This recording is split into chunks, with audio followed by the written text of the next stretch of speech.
Greetings. I've got my Chargers hat on and my Chargers shirt. I bought this down in the States last weekend. Notice it's San Diego. That's why it was on special, because anything with San Diego on it apparently is half price right now. But I'm here to talk about Johnny Tavares and the New York Islanders. So here's the thing. One of the big questions you always hear, whether you're a Canuck fan, last year Toronto, do we tank? We should tank. We need to tank for the number 1 draft pick. You know what? You know what would be great? Let's tank. Tank. Don't forget to tank. Do you know how teams get great? Tanking. Tanking's how it made the Blackhawks work. Tanking's not what made the Blackhawks work. Yes, they got Taves. Yes, they got Kane. They also picked up some guy in net named Corey Crawford. They drafted him. Duncan Keith wasn't a first rounder. Patrick Sharp wasn't, top draft pick. I don't remember them drafting Hossa. No. You make smart moves from top to bottom. When your only desire is we need to get the number 1 prospect, you have John Tavares. 2009, as the number 1 draft pick, he was viewed as the savior for the New York Islanders. And he has had his moments in New York where he's showed himself to be one of the best players in the league, and he's had some downtimes. This year's a downtime. And I don't think it's a coincidence that he's a year and a half out from being an unrestricted free agent.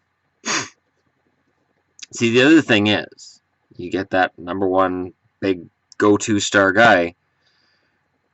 Well, if you don't have the management team to pull off the full rebuild and become a contender, you're not a contender. Now, I look at what's gone on in New York, and there's a lot of problems with the drafting after they got Tavares. There's a lot of problem with trades after they got Tavares. And this comes down on Garth Snow. So I'm going to discuss Garth Snow as well. But I think the big thing for the Islanders right now is this. They're a year and a half away from losing John Tavares. At the start of the year, I said, Tavares will stay in New York. Tavares isn't going anywhere.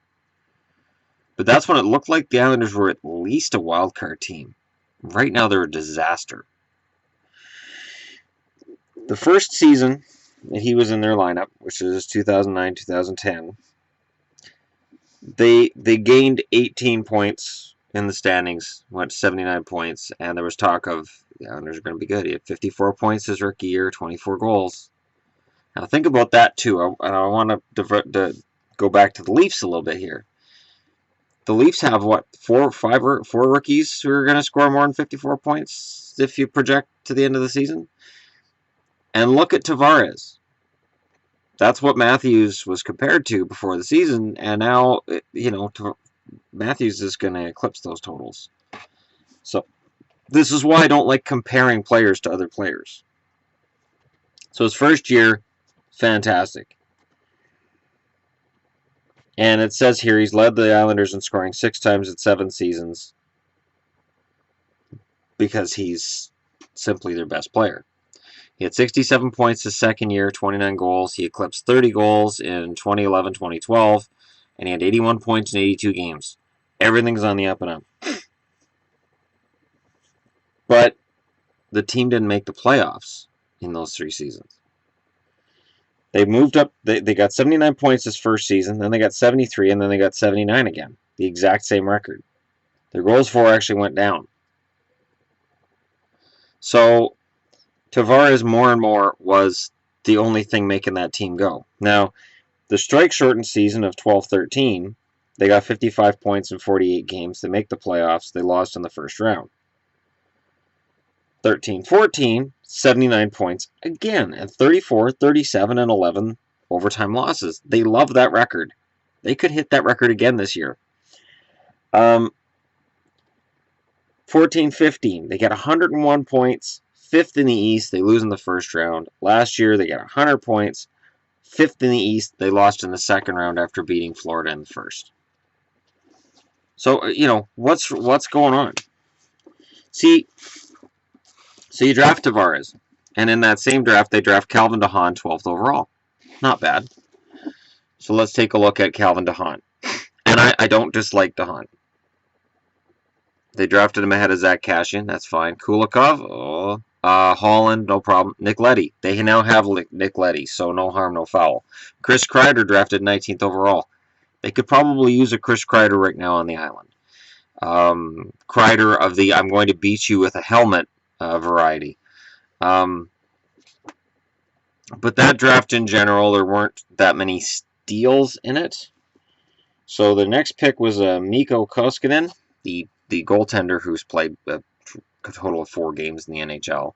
They drafted him ahead of Ryan O'Reilly. That was the draft I remember being angry that the Canucks drafted Jordan Schrader. I wanted the Canucks to draft Ryan O'Reilly that year. I really liked Ryan O'Reilly's game. I thought, this kid's going to be big, and they just looked him over. O'Reilly would probably look pretty good as an Islander right now. But in terms of what has happened since 2009, Garth Snow's happened since 2009. Garth Snow has been at the helm the whole time, and while the team was good last year, and they've shown signs this week that things are going to get better. Grace has back-to-back shutouts over my teams, Boston and Dallas. But what moves have been made by the GM? All right, so I've loaded up Garth Snow's trades. March 4th, 2009, this is while they were tanking. He traded Bill Guerin to the Penguins for a conditional 5th-round pick, 4th round if Pittsburgh makes it to the 3rd round of the playoffs. He drafted Michael Lee. No biggie. June 26, 2009, they acquired a 1st-round pick that became Calvin DeHaan in exchange for a pick that became Nick Leddy, a pick that became Matt Hackett, and a pick that became Eric Holla.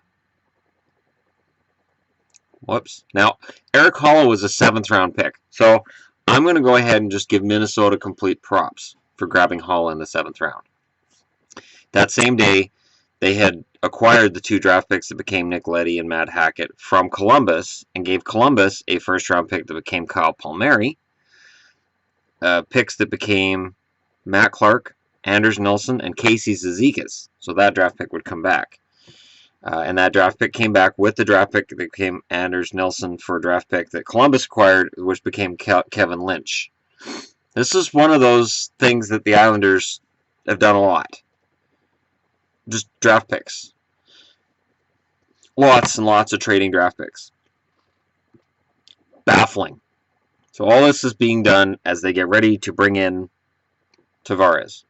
So now they've tanked. They've got Tavares. Now you got to put a team around him. First trade, June 30th, 2009, they trade Ben Walter for the rights to Tony Romano. That didn't matter. August 31st, 2009, Bobby Hughes is acquired by the Islanders for Rob Henniger. That's just minor leaguers exchanging places. Greg Moore is acquired by Columbus on March 1st for Dylan Reese.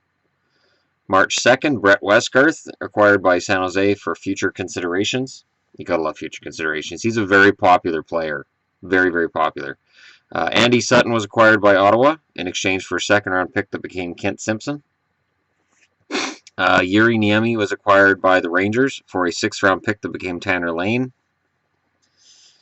June 25th of 2010, they acquired a 1st-round pick that became Brock Nelson, who's a decent player, for draft picks that became Ludwig Rensfeldt and Kent Simpson. So no harm, no foul there. We will give a win to Garth Snow on that one.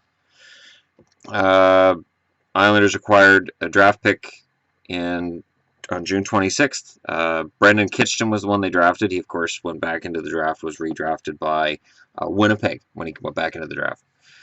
For Kendall McFall and Tanner Lane. And no, I didn't need to look that up. Then the Islanders acquired a draft pick which became Andre Padan. And they gave up a draft pick which became Steven Silas. That was in, again, June 26, 2010. July 30th, 2010, they acquired James Wisniewski from Anaheim for a draft pick, which became Joseph Cramarosa. It was a third rounder, so I'm not going to give a loss to Garth Snow on that one. December 29, 2010, he then trades James Wisniewski to Montreal for draft picks, which became Johan Sundstrom and a conditional 5th round pick in which the conditions weren't met by Montreal. So Johan Sundstrom was one they got back. Then Ty Wishart was acquired by the Islanders on January 1st for Dwayne Rollison. February 9th, 2011, Al Montoya is acquired for a 6th round pick that becomes Andrew Fritsch. That's actually a pretty good trade. June 25th, 2011, Bruno Gervais is acquired by the Lightning for future considerations. There's a lot of future considerations here. The Canucks acquired a 4th round pick in 2012 for Christian Ehrhoff. On June 27th of 2011, realized they weren't going to sign him. Traded his rights to Buffalo for a 4th round pick, so they didn't lose anything there. Then July 28th, 2011, they traded Trent Hunter for a conditional 2012 pick. Those conditions I don't believe were met. Probably a games played one. September 9th, 2011, David Taves was traded for future considerations. No big deal there. February 27th, 2012, Yannick Rando and Mark Canton were acquired by the Islanders for Brian Rolston and Mike Mateau. Bigger names going to Boston, but Rolston wasn't effective by that point in his career. March 20th, 2012, Yuri Alexandrov acquired by the Islanders. Boston acquired future considerations. Take that, future considerations. And here's where the trading gets interesting. So Lubomir Visnovsky's picked up by the Islanders for a 2013 second round pick. Tim Thomas acquired by the Islanders from Boston for a conditional 2014 or 15 second round pick. Giving up second round picks like he's Jim Benning. Mark Streit acquired by the Flyers for a 4th round pick and Shane Harper. Gave up Nino Niederreiter for a 3rd round pick in 2013 and Cal Clutterbuck. I love Clutterbuck. I do. I think Clutterbuck is a very good player. But Nino Niederreiter is a better player. Niederreiter, it doesn't matter. Everybody's like, don't say it like that. Then it starts. Thomas Vanek acquired by the Islanders for a 2014 first round pick. Matt Molson and a 2015 second round pick.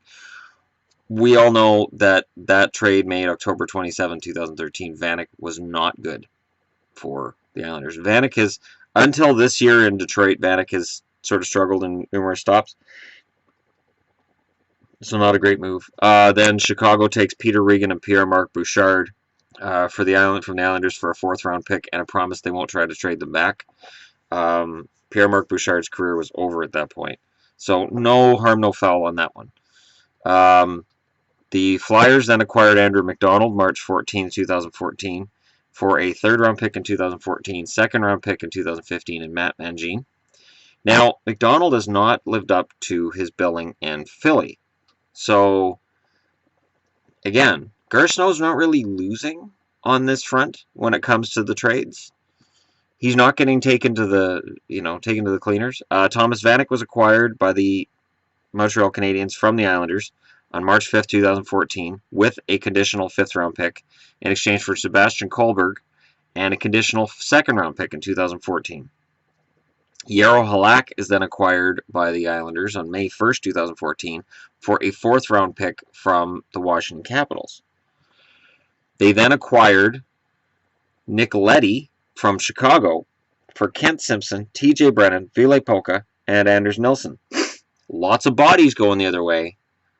Not a lot of quality. So not too bad.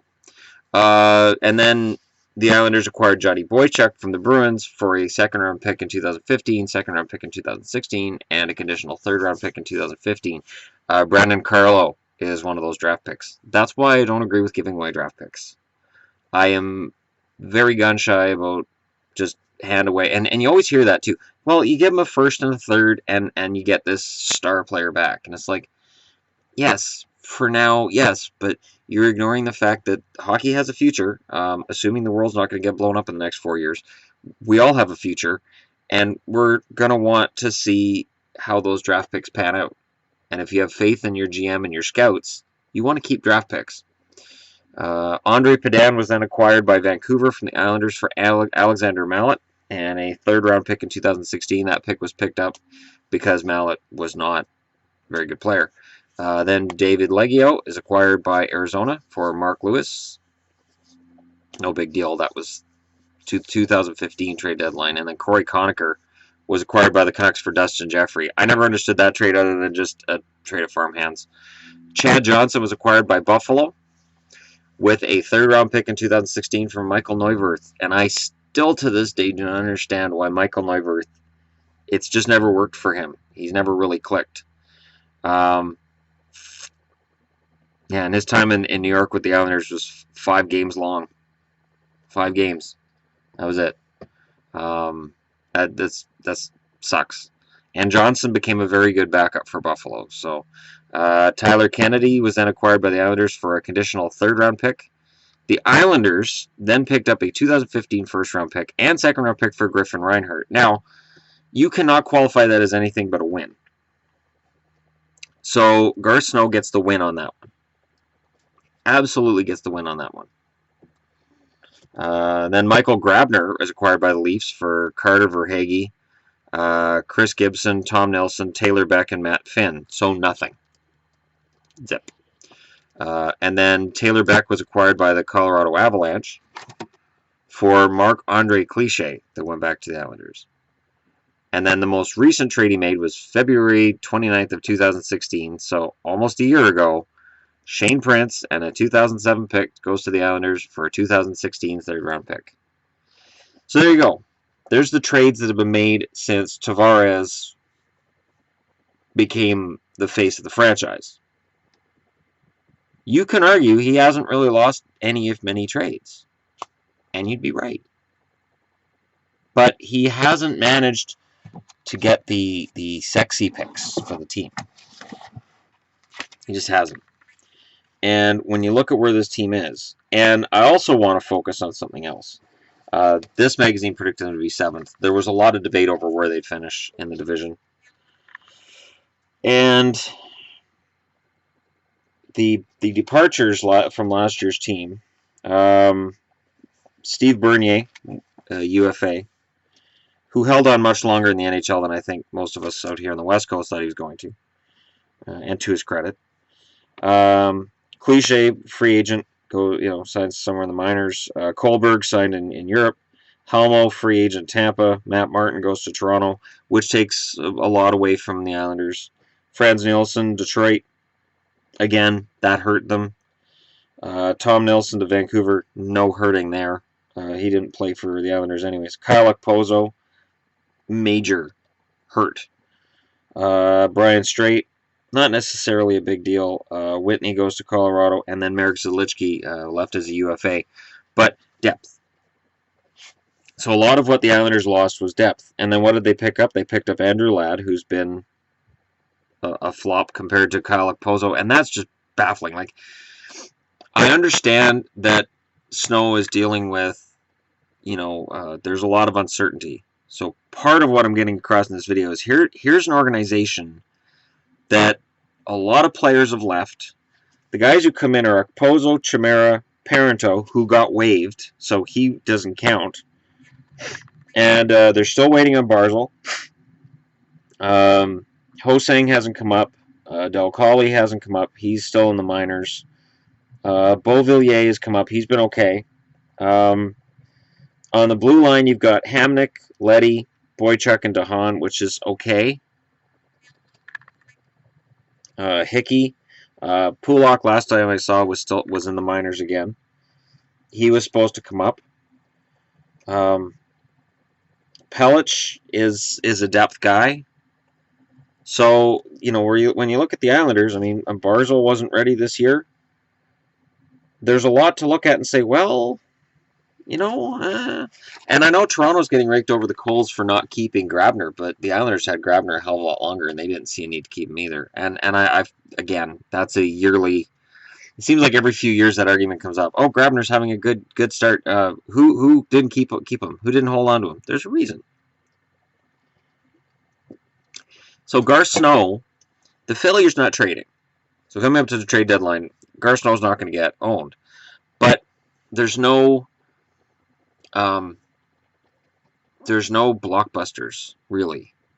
There's no steals of a great variety, other than getting two top draft picks for Griffin Reinhart, which is robbery. Griffin Reinhart, I'm just going to check the stats now. He is in the AHL. He hasn't spent a single game in the NHL. He has 6 points in 23 games. He's officially in flop territory, and they got a first and a second for him. That's insane. That's insane. But the team that is around him right now isn't good enough. So what Garth Snow has created as on the team isn't going to entice Tavares to stay.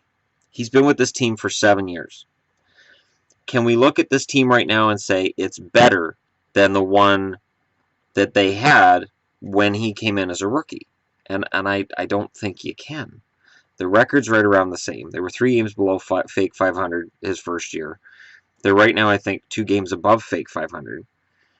They've managed to have a couple of stops and starts here and there, but it's just not working. And while they were good last year and they made the second round, they were overwhelmed in the second round last year. And I think the fact they faced Florida in the first round, and Florida was in over their heads, I think that was a major issue. And even still, that was a fight. That playoff series was a fight. It was fun to watch. But the Islanders are a team in flux. And here's the thing: if Tavares opts to leave in 2018, if the Islanders can't right this ship, if they legitimately think that they're on the right track and they don't make the effort to make a major move of any sort, and again, I don't know what assets they have to offer right now. I really don't. And again, tanking for a number 1 pick, that's what started this. This is why I've been saying, since I started this video 22 minutes ago, tank, easy answer. You have to have the management to manage the team and make the team better after the tank. That's how the Kings got better, and the Kings never had a number 1 draft pick. They were close with Doughty, though. They were close. But Quick was nowhere near a number 1 draft pick. Kopitar wasn't even top 5. So you have to know who to draft and where. Whether it's Dustin Brown, who right now is occupying a roster space in LA and hasn't been very good the last couple of years.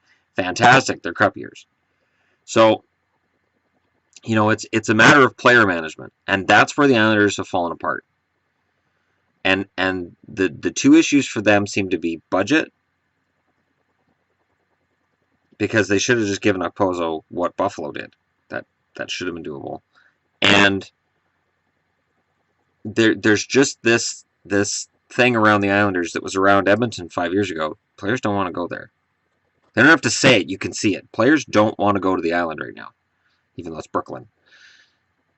And those 2 factors can definitely lead Tavares to say, I think I'm done. Like, it's not a Stamkos situation. Stamkos was on a team that had been to the Stanley Cup final the last couple of years, looked like they were building to being a Stanley Cup champion, and felt he wanted to be part of that. What does Tavares stay on the island to do, other than spend the rest of his best years being the best player on a team that really isn't very good? So I expect Tavares right now to leave as a free agent and create anarchy on that franchise. Because who do you sign then? Who do you put there in New York to fix it? It's not like they can tank, get Nolan Patrick, and Nolan Patrick will be another John Tavares. Tavares is a special talent who is one of the top 10 centers in the NHL when he's on his game. This has not been a good year for him. And I think part of it, and he's played better lately, and maybe switching coaches will help. Maybe Doug Waite's exactly what this team needs. Maybe he won't be an interim coach. Maybe by the end of the year, they'll have played well enough that Doug Waite can have a friggin' statue erected outside the building. Because if he can turn this ship around, and the Islanders can somehow eke into a playoff spot, he may not only have done enough to convince Tavares to stay, he could save Garth Snow's job and potentially the franchise from moving. Because if Tavares leaves and the franchise is in the crapper and they're not drawing any fans, then I would think Gary Bettman would have no other choice but to consider moving the team. And then Quebec becomes a very attractive option, or Kansas City, or Seattle, or wherever you can find a really ready fan base or a ready building, one or the other. And all three of those cities either have one or the other, or in Quebec you have both. So we'll see. Let me know in the comments below what you think. This is something I've been percolating on for this past week. It's kind of been bugging me. Both the Tavares thing, the Garth Snow thing, and then the firing of Jack Capuano. I'm like, all right, I got to discuss this, and I got to discuss this as in depth as I can, while not going way overboard. So, you know, the Islanders' record, Tavares' record, Garth Snow's record. These three things are all intertwined, but it's going to come to an end somehow, soon, unless Doug Weight coaches them into the playoffs. So the odds of that are slim, but the one thing I will say for Doug Weight, while he usually played for teams I didn't cheer for, I respected his game. And I'm kind of surprised that Doug Weight was standing as an assistant to Jack Capuano, to be honest. Because to me, Doug Weight seems like a natural for a head coach to be the guy in charge. He's known Tavares right from his rookie season. So if anybody can get Tavares back on that page and potentially save that franchise, it could be Doug Weight. And Garth Snow would get credit for it. So let me know what you think in the comments below. Don't forget to like and subscribe if you're just browsing your way through. And happy Friday. I don't work, so that's why you're getting a video early today. Thanks for watching.